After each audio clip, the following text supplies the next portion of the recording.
Tendencias más que curiosas y otras muy peligrosas en redes sociales. Pasajeros que hacen aterrizar un avión por problemas estomacales, relaciones tóxicas o decisiones de políticos que no hay por dónde pillarlas. Pues todas estas locuras y muchas otras más en Crónicas de Manicomio.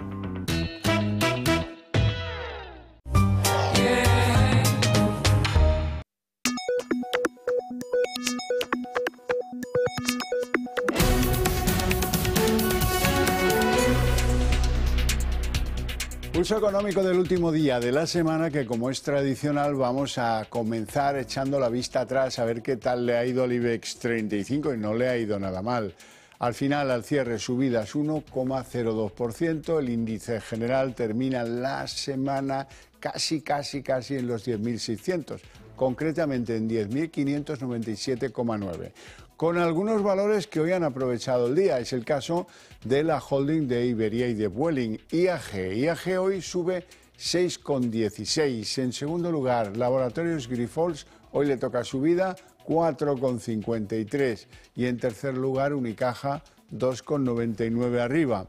En el lado de los que hoy pierden pistonada, de los que hoy pues en esos valores preponderan las manos vendedoras, Solaria, la que más, 2,67. El grupo hotelero Meliá, 2,22. En tercer lugar, Acciona Energía se deja hoy en la sesión 1,07. Bien, y a continuación les voy a contar algunos de los argumentos que van a aparecer seguro en la tertulia de análisis económico, esa que mantenemos aquí cada tarde para ustedes con los mejores expertos y para que no se les escape un detalle. Bueno, en esa tertulia económica hablaremos hoy de la deuda pública y lo haremos porque hoy ha aparecido la deuda del conjunto de las administraciones públicas que en enero subía 8.000 millones, 8.090 millones, hasta alcanzar una cifra escalofriante, 1,582 billones de euros, que se dice pronto. Es un nuevo máximo histórico.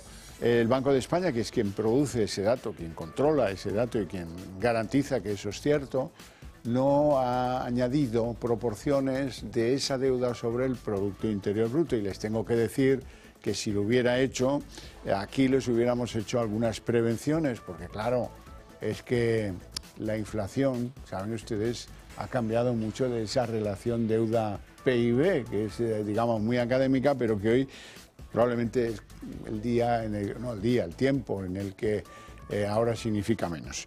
Hablaremos también del Euribor, porque el Euribor, que ayer bajaba y se quedaba en 3,7 pelados, pues resulta que hoy ha repuntado 8 milésimas y se ha quedado en un 3,709. No es que haya subido mucho, pero nos ha hecho un regate que, en fin, que pensábamos que hoy ya estaría muy declarada la bajada del Euribor y ahora tenemos la duda de por dónde irá la cosa la semana que viene o el resto del mes.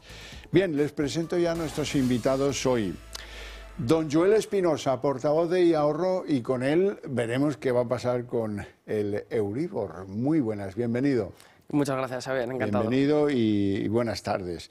Don José Luis Fernández Santillana, jefe de análisis y estudios del sindicato USOM. Muy buenas tardes. Hola, buenas tardes. Tenemos que pensar usted y yo en qué nuevas batallas nos metemos, porque parece que la de los fijos discontinuos la vamos ganando. Bueno, de momento, vamos, habrá que seguir, ¿no? O sea, lo importante es que estos trabajen un poco más, ¿no? Sí. Que no vendría mal.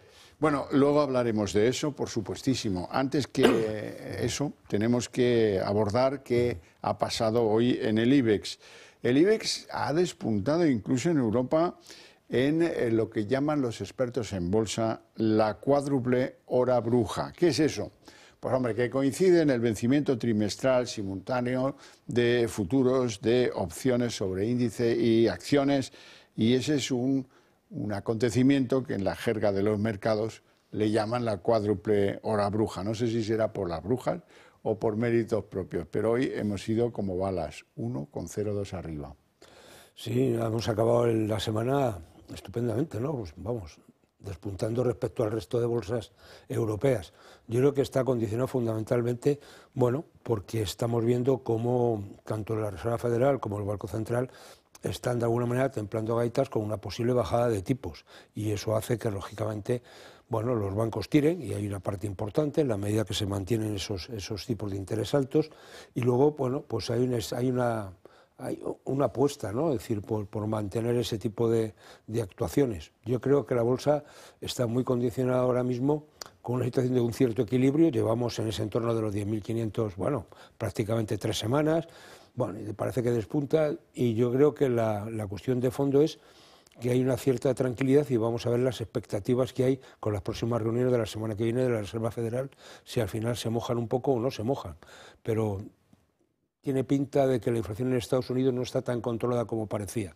Fíjate, José Luis, a mí me da la sensación de que los mercados han dicho, pasemos ya de la FED y del Banco Central Europeo, que son unos aguafiestas, y han decidido ir por sus propios caminos. Lo digo porque el Eurostoxx también está humeante, ¿verdad? Y, en fin. No, incluso Wall Street tampoco es que vaya a la baja, ¿no? Es decir, que yo creo que la situación realmente, es decir, bueno, a pesar de lo que nos digan, que cada vez que se reúnen, tanto la Reserva Federal como el Banco Central, nos dicen lo mismo, bueno, pues tranquilidad, ¿no? Es decir, la gente, yo creo que hay posiciones bajistas que están jugando, y eso está haciendo después que en el plazo de unos días o unas semanas después, esas operaciones después repunten, ¿no? Estamos viendo el caso de Grifols, que ha sido, me parece, de lo más llamativo, ¿no? Desde el punto de vista de cómo los bajistas atacan, alguna otra compañía está siendo atacada, y veremos cómo en unos días repunta el valor de esa acción. Bueno, hay que hablar de inflación. La inflación cada vez es más importante en los criterios que ordenan el ir y venir de las bolsas, ¿verdad?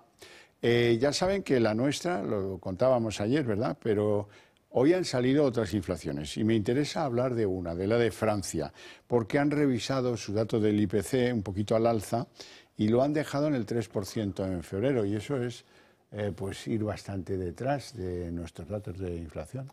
Bueno, nosotros estamos en el 2,8, tampoco es que sea una cosa, decir, bueno, bien, venga, yo se lo compro. Es decir, en general, yo creo que en Europa la inflación no se está...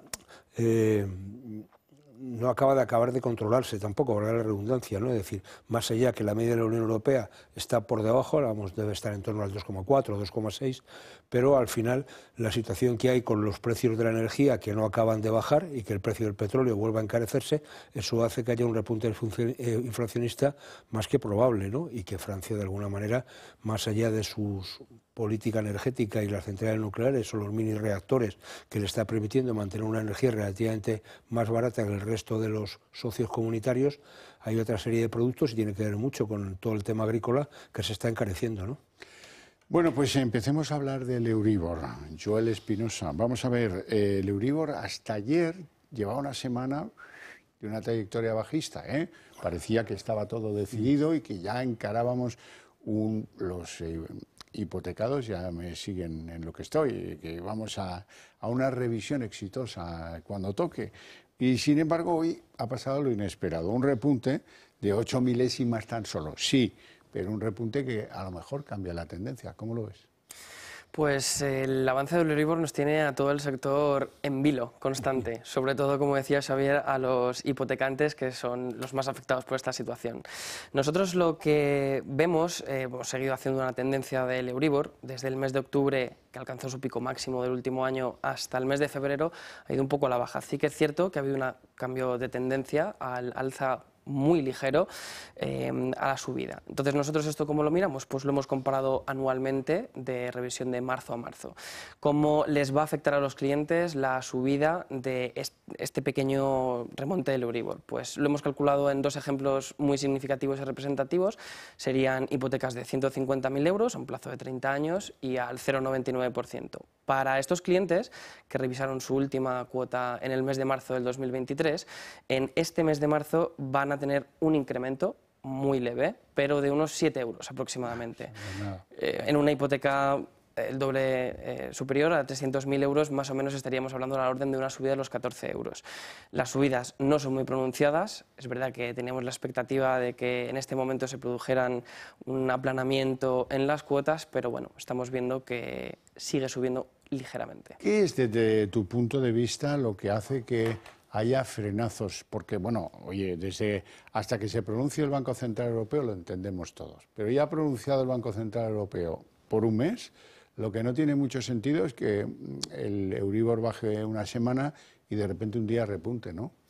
Estamos completamente a la espera. Todo el sector del Banco Central Europeo parece como el repetitivo, pero es que son los que tienen en este caso la batuta con respecto a los tipos de interés. Sí que es verdad, no para los clientes que ya tienen una hipoteca contratada, sino para los clientes que están accediendo al crédito hipotecario a día de hoy, se ven ofertas mucho mejores que en meses previos. Sí que es verdad que los bancos creo que se están anticipando a una posible bajada a medio plazo. Los bancos han entendido que tienen que competir en eso y a eso pues los clientes le vamos a sacar sus ventajas competitivas. Hablemos de deuda pública, don José Luis. Hoy ha salido el dato, Banco de España, el conjunto de la deuda de todas las administraciones subía en el mes de enero, en un solo mes, 8.090 millones. 8.000 millones por año. Bueno, esto compone pues que lleguemos a un nivel récord de endeudamiento, 1,582 billones de euros, y eso es un máximo histórico. Sí, lo que pasa es que aquí vamos a jugar siempre con los números, ¿no? Entonces, una cosa son los números absolutos y estamos en máximos, es decir, 1,58 billones es una auténtica burrada lo que estamos debiendo, pero sobre el PIB seguramente haya un aminoramiento de ese porcentaje, en la medida que el PIB teóricamente acabamos el año con una subida del 2%, bueno, y a partir de ahí la cosa se va a endulzar un poquito. A mí lo que me preocupa es, bueno, cómo vamos a pagar la deuda con los tipos como están. Es decir, y estamos hablando... El servicio de la deuda claro, no va a costar. es decir, que la broma, no tenemos presupuestos, con lo cual, en algún sitio, es decir, si lo que estaba presupuestado el ejercicio anterior era en torno a algo más de 30.000 millones, 30 y tantos mil, ahora harían falta en torno a los 45.000 millones para cubrir esos intereses. Oiga, ¿y eso cómo? Pues con más deuda. Es decir, al final vamos a pagar el servicio de la deuda generando más deuda porque, salvo que nos crujan a impuestos, que no quiero yo dar pistas a nadie, no sea que se le ocurra, ¿no? Y esta es la cuestión, no hay más. Entonces, yo creo que nos van a vender la moto de que sobre PIB va a bajar, seguramente baje del 104%, que es un entorno donde nos estamos moviendo. Tramposo porque ahí está la inflación. Que claro, no, hombre, claro, y la inflación no se está controlando como nos gustaría. Es decir, que cuando Europa empezaba a bajar, nosotros empezamos a subir. Ahora hemos bajado un poquito, pero Europa parece que sube. Es decir, que la situación de la inflación vamos siempre un poco a remolque en nuestro país con respecto a lo que está pasando en el conjunto de la Unión. Y eso es un poco preocupante o de alguna manera está condicionando la política económica. Y no olvidemos que tenemos en riesgo esos 10.000 millones que están ahí, que nos tenían que pagar o que tendrían que llegar ya de los fondos europeos. Vamos a ver si llegan y luego vamos a ver si nos dicen que devolvamos algo, porque parece que las cosas no están especialmente claras. No, y ha dicho Gentiloni, que es el comisario europeo, que van a ser estrictos en los tiempos. Y el que no llegue, que se apañe. Pues... Ese aviso se hace cuando uno está un poco harto ya de ir esperando, ¿no? Bueno, hablemos del Euribor de nuevo. ¿Se atrevería usted, Joel, a hacer una prospectiva de cómo va a terminar el año? Dice el Servicio de Estudios del BBVA, por si le sirve, que el Euribor a 12 meses estará a finales de año en el 3,3%. Algunos son más optimistas que eso. Sí, sí. Cuéntenos. Cierto, esto ojalá fuese una ciencia exacta y pudiésemos prever a todos nuestros clientes de cómo va a ser la evolución próxima del Euribor. Me parece un estudio muy acertado, va en la línea de lo que comentábamos antes. Las entidades bancarias ya están adaptando sus productos a unos tipos de interés con la perspectiva de que efectivamente a medio plazo, como a finales de este año, se sitúe como una media del 3%, 3,3%. Sinceramente, esto tendría que ser completamente condicionado a las dos siguientes citas económicas que tenemos importantes, 11 de abril, 6 de junio, revisión de los tipos de interés Banco Central Europeo. Eso nos arrojará un poco de certeza a la hora de saber si esta predicción que ha hecho BBVA va en la línea de lo correcto o no. Sí que es verdad que bancos como BBV, Caixa, Unicaja, que lo comentábamos antes al inicio de este programa, están adaptando completamente la oferta hipotecaria a esa perspectiva, a ese panorama. Bueno, pues no está mal la cosa. Don José Luis, Línea ha publicado hoy la encuesta de costes laborales del cuarto trimestre. Le quiero preguntar sobre eso y me tiene que explicarlo Mollar del informe sobre las contrataciones que ha hecho uso. Sí, bueno, empezando por esto último, vamos, por lo primero, ¿no? La encuesta de coste laboral. Bueno, entonces lo que es llamativo es que algunas de las noticias que se han dado es como que estamos batiendo récord en el tema salarial, que tenemos en la situación de salarios más altos de la historia. Hombre, estaría bueno, si vamos subiendo y va subiendo los precios y el IPC se desmadró, los salarios van subiendo. Entonces cada año tendremos un salario más histórico que el anterior, salvo que hay una auténtica debacle, ¿no? O sea, estas cosas de la historia es muy, por eso, a mí me gusta ponerlo un poco en entredicho, ¿no? Esta situación. En términos interanuales, el coste laboral se ha quedado en torno al 5%, que es exactamente el mismo que teníamos en el tercer trimestre del año 2023, pero es menor que el que había en el segundo trimestre de 2023 y mucho menor que el que había en el primer trimestre. Es decir, el primer trimestre estábamos por encima del 6, el coste laboral, el segundo un 5,8 por ahí y ahora estamos en torno al 5. Es decir, bueno, va, o sea, entonces la cosa no es para tanto. La subida del coste laboral no es tanto debido al incremento de los salarios que perciben los ciudadanos por rehacer su trabajo, sino como consecuencia de la política del Gobierno de incremento de las cotizaciones sociales y, por tanto, los costes asociados no salariales. Es decir, que mientras que la parte salarial se ha incrementado en torno a un 4%, los costes no salariales, donde está la seguridad social, fundamentalmente se incrementan en un 7%. Eso tiene que ver con la reforma que hizo el señor Escrivá, antes de dejar el Ministerio, del mecanismo de equidad intergeneracional, el incremento de cuotas a la seguridad social que se ha producido desde el mes de enero. Y, bueno, yo no quiero ser agorero con este tema, pero ojo que no se han revisado todavía las bases mínimas de cotización, adecuándolas al nuevo salario mínimo interprofesional.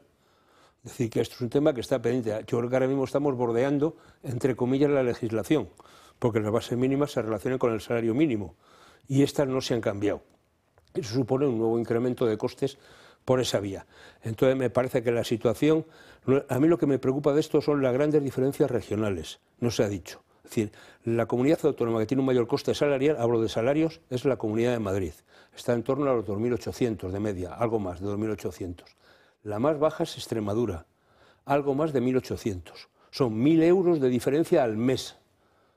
Bueno, entonces, a partir de ahí, vean ustedes la escala de las 17 comunidades autónomas donde se produce. Es decir, Madrid, después está el País Vasco, después está, yo creo, de Cataluña, Navarra, es decir, sobre todo hay las dos que tienen el régimen foral, vamos, o régimen especial, están ahí. Entonces, me parece que esto hay que darle dos vueltas.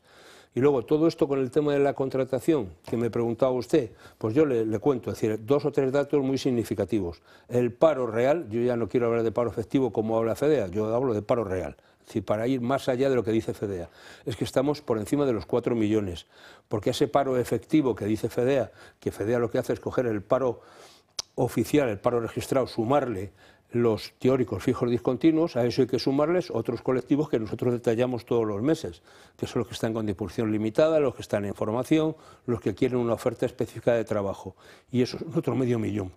Entonces, bueno, pues aquí estamos jugando con que si vamos fijos discontinuos, inactivos, que está en torno a los 675.000, no, perdón, 725.000. 700, casi 30.000. Sí, 725.000 largos. Así, a eso le añadimos los 450.000 que salen de los que están en formación casi o 500. otro, pues entonces estamos hablando de algo más de 4 millones. Esa es la realidad de personas que están inscritas en el Servicio Público de Empleo y no están trabajando.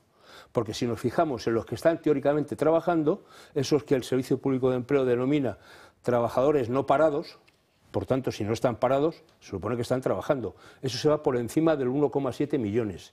Oiga, ¿cómo es posible? También está en nuestro mercado de trabajo que hay 1,7 millones de personas que tienen supuestamente un trabajo y quieren otro trabajo mejor, con la que está cayendo. Oiga, es que si nos vamos a la encuesta trimestral de coste laboral, para que ustedes recuerden, es que nos decían que teníamos más del 20, 21, 22% en ese entorno, estábamos moviendo de gente con riesgo de pobreza severa. Entonces, ¿cómo tenemos un mercado de trabajo tan estupendo, tan histórico como dicen algún miembro del Gobierno, y tenemos más de un 20%, más de un 22% de gente en riesgo de pobreza, 4 millones de paros reales? Bueno, pues esto no cuela, ¿no? Yo le digo 2 datos más por concluir este tema, ¿no?, que me parece muy significativo. Los contratos, en su duración, han disminuido, siguen disminuyendo. En el año 2022, antes, en febrero, antes de entrar en vigor la reforma, que entró prácticamente, o digamos, entró de pleno en marzo, al final en marzo de 2022, estábamos por encima de 58 días de media. Ahora, febrero de 2024, estamos en 48. Es decir, son casi 10 días menos los que se trabajan al año. Entonces, oiga, pues mire, trabajando de media 48 días al año, pues hombre, esto no da, lo siento mucho, para coger una hipoteca. Bueno, pues vaya tela. Volvamos al Euribor. Dígame una cosa. Según los expertos, ¿cuándo va a haber una línea de bajada de los tipos definitiva? ¿En qué mes? Estamos hablando de que de aquí a final de año esto puede estar en 3,3. Bueno, pues ¿cuándo vamos a estar en la bajada de eso? Esperemos que en el mes de abril, Xavier, en la siguiente cita económica que tenemos y que la señora Lagarde nos dé un respiro en esta tensión que tenemos. Ya te digo que una cosa es el marco oficial en el Banco Central Europeo y otra cosa es el producto real que está viendo ahora mismo. Pero en la hipótesis de que el Banco Central Europeo y la señora Lagarde, que nunca ha sido la más intrépida de las gerentes del mundo financiero, en el caso de que los tipos empezaran a bajar en septiembre, ¿sería posible llegar a ese 3,3% en las hipotecas con solamente esos 3 meses de ejecución de la bajada? Sería optimista, pero sería viable, sí. Bueno. Sería optimista. Ya me quedo más tranquilo, ¿no? Si puede ser, pues hagamos que sea.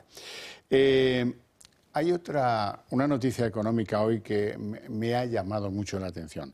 El Tribunal Supremo ha anulado una sentencia de la Audiencia Nacional que había condenado a los principales líderes de Ausbank, Luis Pineda, Miguel Bernat, a 8 años y 4 años de cárcel y 8 y 4 años respectivamente de condena por presunta extorsión a entidades bancarias a cambio de no ejercer acciones judiciales contra ellas. Bien, ahora llega el Tribunal Supremo, más alto tribunal, y dice que, bueno, que como no se aprecia que haya ningún delito de intromisión en la gestión o de haber obligado a los bancos, haber intimidado a los bancos para obtener ese dinero, pues que lo que procede es lo que les cuento, que liberar de culpa a estos 2 caballeros y algunos colaboradores más que estaban inmersos en la causa. Esto ahora cómo se repara si Pineda, por ejemplo, pasó 3 años en prisión preventiva. Bueno, pues esto es el tema de la reparación siempre, ¿no? Es decir, que pues, seguramente podrán pedir, si quieren, a lo mejor solamente algún tipo de indemnización o algo, pero el daño ya está hecho, ¿no? Y sobre todo hay que recordar en aquellos momentos cómo se insistió muchísimo en que esta gente estaba extorsionando a los bancos y que buena parte de esas reclamaciones de los clientes al final no llegaban a buen puerto porque llegaban a un acuerdo, ¿no? Y de alguna manera había un lucro en ese tipo de operaciones. Bueno, pero esto es... A mí me parece que nuestra justicia en general, siendo muy eficaz, es muy lenta. Y por tanto las cosas, en vez de resolverse pronto, incluso los recursos de manera más o menos rápida, este tipo de situaciones se dan. Claro, yo no quiero ser malicioso ni tiene que ver solamente con los temas económicos y más con los políticos, ¿no? Pero ¿qué pasa con los señores que fueron condenados por el tema del proceso y que fueron indultados y que ahora pueden ser amnistiados y por tanto, por aquello por que los juzgaron y los años de cárcel que padecieron, pues seguramente no tendría que haber pasado porque nos equivocamos todos cuando hicimos ese tipo de operación, ¿no?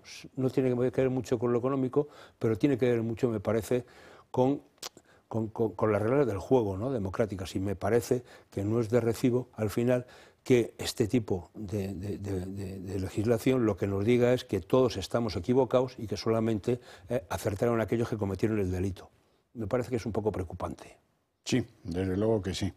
Bueno, estamos llegando al final del programa. Tengo yo que contarles que hoy, como les decía al principio, la holding de Iberia y de Vueling es la que ha subido más, 6,16. ¿Por qué? Bueno, pues porque han presentado unos resultados buenos, porque parece que las cosas les pintarán bien de aquí al verano o incluso más. Parece que el sector turístico se está animando en toda Europa y ellos son un gran transpondedor de turistas de un lugar a otro. Y ha habido una mejora de la calificación de Moody's. Sí, esa es la técnica, claro. Moody's mejora porque hay unos datos que le permiten mejorarlo, ¿no? Bueno, esperemos que no se estropee, que tengamos un buen ejercicio del turismo, que para nuestro Producto Interior Bruto aunque los cursis le llaman industria, que no se trata de una industria en ninguno de los casos, se trata de una oferta de servicios, hay que empezar a ser claros con las palabras, eso no es ninguna industria, eso es un servicio. Que vaya bien, nos alegraremos todos, porque eso es empleo, aunque no el empleo que nos gustaría a nosotros, ¿verdad? No tenemos tiempo para más, lo dejamos aquí con mi agradecimiento a ustedes dos por sus opiniones en el programa y a ustedes les invito a ver a continuación la redacción abierta.